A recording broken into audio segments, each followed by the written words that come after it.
سعادت کی بات ہے کہ رب تمہیں اپنا منگتا بنا لے، اپنے دربار کا فقیر بنا لے، جی اس سے بڑی سعادت اور کیا ہو سکتی ہے؟ وہ کہہ رہے ہیں کہ میرے رب میری مانگی ہوئی چیز اگرچہ تو نے نہیں دی لیکن سب سے بڑی چیز تو مل ہی گئی، کیا؟ سعیدت بدعائک، تجھ سے دعا کرنے کی توفیق تو مل گئی، یہ سب سے بڑی بات ہے۔ تو دعا برابر کرتے رہو جی، اور جب تک تم دعا کی رسی کو تھامے رہو گے کبھی بھی انلکی نہیں ہو سکتے، بدبخت نہیں ہو سکتے۔ تو شقی اور سعید کی ڈیفینیشن بھی یہاں کر لیتے ہیں۔ السعید من ختم لہ بخیر یا بالخیر، سعید وہ ہے جس کا خاتمہ بالخیر ہو۔ وَأَمَّا الشَّقِيُّ، شقی کس کو کہتے ہیں؟ ختم لہ بالسوء، جس کا خاتمہ بالشر ہوا ہو۔ خاتمہ ایمان پر نہ ہو شقی، خاتمہ ایمان کے اوپر ہو سعید۔ تو السعید من ختم لہ بخیر والشقی ختم لہ بالسوء، ایمان کے اوپر خاتمہ ہوا سعید، اور شر کے اوپر خاتمہ، کفر کے اوپر، شرک کے اوپر خاتمہ ہوا وہ آدمی بدبخت ہے۔ اور عجیب بات، سب سے عجیب بات جو اس میں نظر آ رہی ہے وہ یہ کہ آدمی شقی نہ ہو تو کون سا فارمولہ اپلائی کرے؟ جی ہمیں شقی نہیں ہونا ہے تو کون سا فارمولہ اپلائی کرے؟ فرمایا گیا، بالکل آخری آیت ہے، شروع میں کہا گیا تم انلکی نہیں ہو سکتے، تو انلکی نہ ہونے کے لیے فارمولہ کون سا ہے؟ بتایا گیا کہ فارمولہ یہ ہے، آخر میں ایک دم جہاں سورہ ختم ہوتی ہے، فَسَتَعْلَمُونَ مَنْ أَصْحَابُ الصِّرَاطِ السَّوِيِّ وَمَنِ اهْتَدَىٰ، جو لوگ سیدھے راستے پر چل رہے ہیں، صراط مستقیم پر، الصراط المستقیم السوی، من سلکہ، جو اس راستے پر چلا، جو اس راستے پر چلا، کان من السعداء، وہ سعید لوگوں میں سے، ومن حاد عنہ فہو من الاشقیاء، اور جو اس راستے سے ہٹ گیا وہ شقی ہو گیا۔ پتہ یہ چلا کہ جو صراط مستقیم پر چل رہے ہیں در حقیقت وہی لوگ سعید ہیں، اور جو صراط مستقیم سے ہٹ گئے وہ شقی ہیں۔ اب سوال یہ ہے کہ یہ راستہ بتانے والی چیز کون سی ہے، کہ صحیح راستہ کون سا ہے؟ بتایا گیا قرآن ہے، وہ ما انزلنا علیک القرآن لتشقی، یہ قرآن حکیم کے سورہ طٰہٰ کی پہلی آیت اور آخری آیت میں جو ربط ہے وہ ہے جی بھئی ہم کو سعید بننا ہے، سعداء کے زمرے میں داخل ہونا ہے، ہمیں بدبخت نہیں ہونا، انلکی نہیں، تو کہا گیا سیدھے راستے پر چلو۔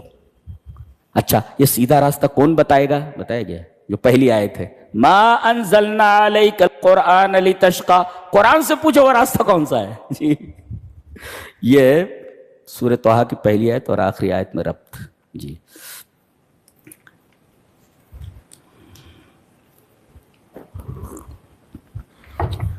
بتایا گیا کہ قرآن اس لیے نازل نہیں کیا گیا کہ آپ بدبخت ہوں، شقی ہو جائیں۔ اچھا جس نے قرآن کو نازل کیا ہے اس کی صفات کیا ہیں؟ صفات بتائی جا رہی، کہا تنزیلا ممن خلق الارض والسماوات العلا، یہ قرآن جس نے نازل کیا ہے وہ ہے جس نے زمینوں کو پیدا کیا اور بلند آسمانوں کو۔ دو، الرحمن علی العرش استوی، رحمان عرش پر مستوی۔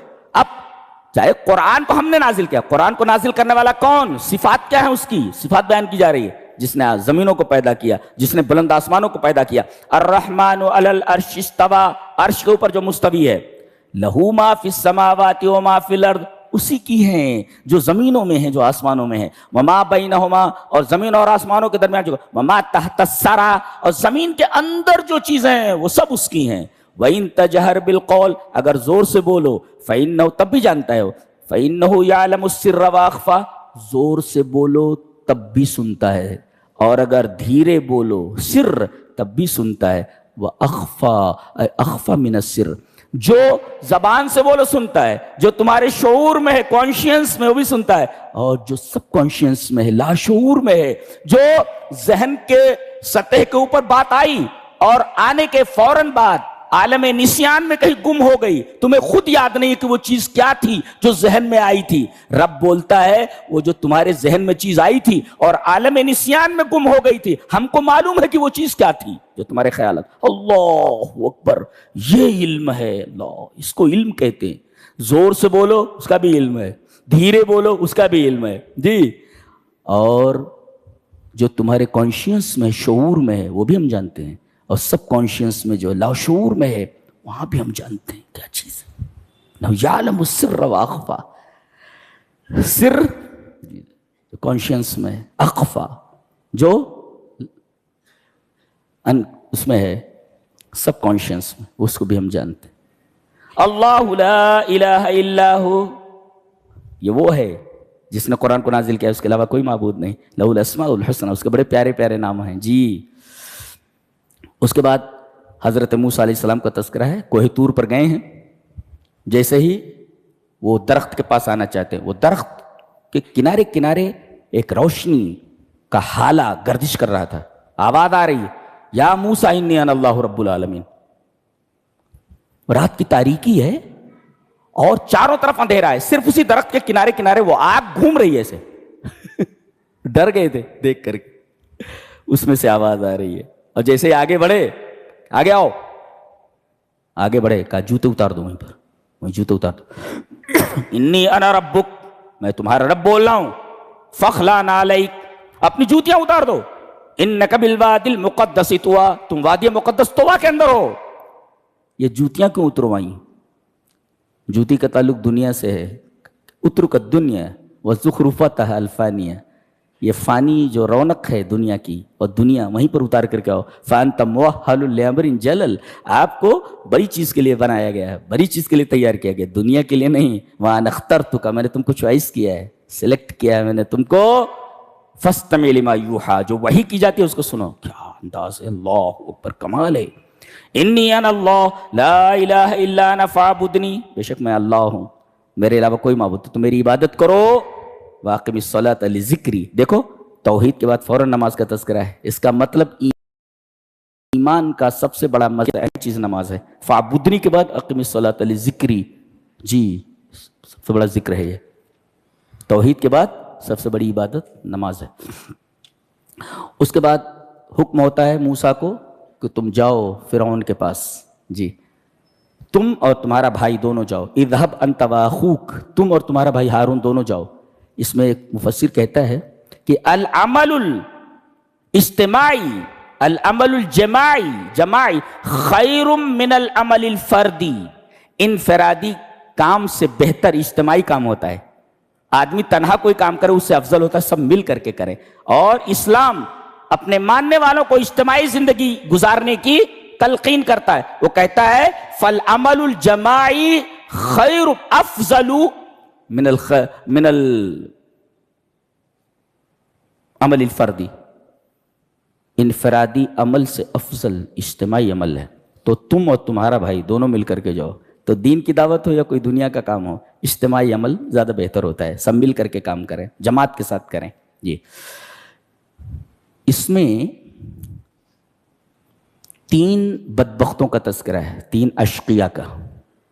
اس لیے کہ کہا گیا نا کہ قرآن اس لیے نہیں نازل ہوا کہ آپ شقی ہو جائیں. 3 انلکی لوگ ہیں، 3 انلکی لوگ ہیں.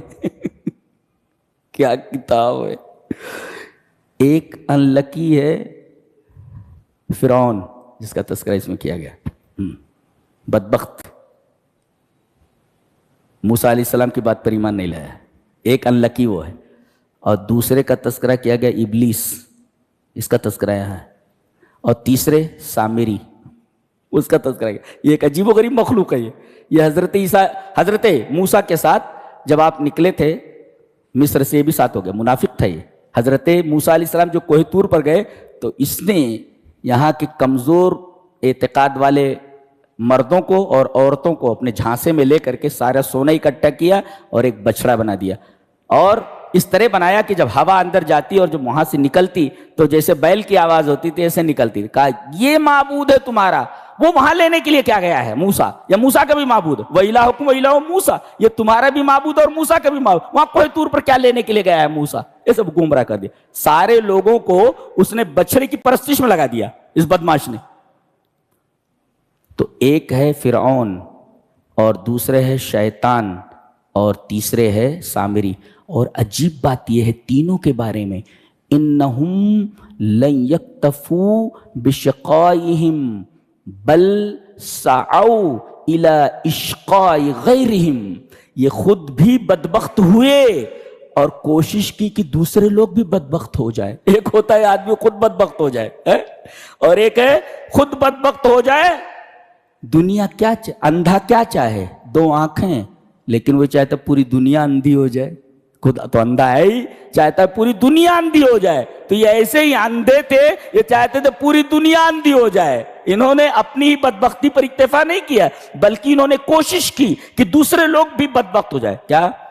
وَأَضَلَّهُمُ السَّامِرِي, سامری خود گمراہ تھا اور گمراہ کر دیا ان کو سامری نے. دیکھو خود گمراہ ہوا, گمراہ کر دے رہا. اچھا, وَأَضَلَّ فِرْعَوْنُ, دیکھو فرعون نے گمراہ کیا, خود تو گمراہ تھا, گمراہ کیا. اور شیطان فَوَسْوَسَ لَهُمُ الشَّيْطَانُ, خود گمراہ تھا اور حضرت آدم علیہ السلام کو بھی اس نے گمراہ کیا اور جنت سے نکلوا دیا. یہ تین ہستیاں ایسی ہیں کہ خود بدبخت ہیں اور دوسروں کو بدبخت بنانے میں پوری لائف دونوں نے تو لگا دی, چلے گئے. ایک اب بھی لگا رہا ہے, مسلسل لگا رہا ہے. کون؟ شیطان. اللہ اکبر.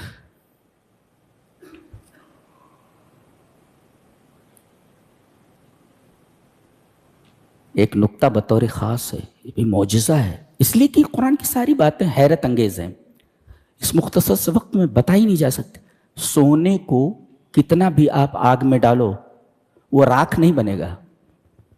سونے کی خصوصیت ہی نہیں ہے کہ راکھ بنے گا, وہ ہوتا ہی نہیں. اس لیے کہ اللہ کے رسول نے فرمایا سونا ایسی چیز ہے وہ بھٹی میں ڈالو تو اس کا رنگ, اس کا تغیر نہیں ہوتا, تبدیلی نہیں ہوتی, اور دوسرے اس کا وزن کم نہیں ہوتا.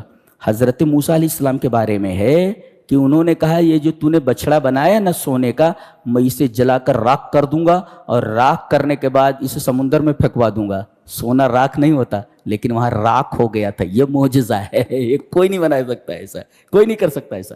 سونا راکھ بنتا ہی نہیں ہے, سونے کو کتنا بھی تپاؤ راکھ بنے گا ہی نہیں. یہ معجزہ ہے حضرت موسیٰ کے ہاتھوں. اللہ اکبر, سونا راکھ بن جائے, it is a miracle, miracle. اور قرآن حکیم ٹوٹل میریکل ہے, جو بات کہتا ہے وہ میریکل ہے. یہ 16ویں پارے کی تفسیر کا خلاصہ. اللہ ہمیں نیک عمل اور اچھی سمجھ کی توفیق عطا فرمائے. وآخر دعوانا الحمدللہ رب العالمین.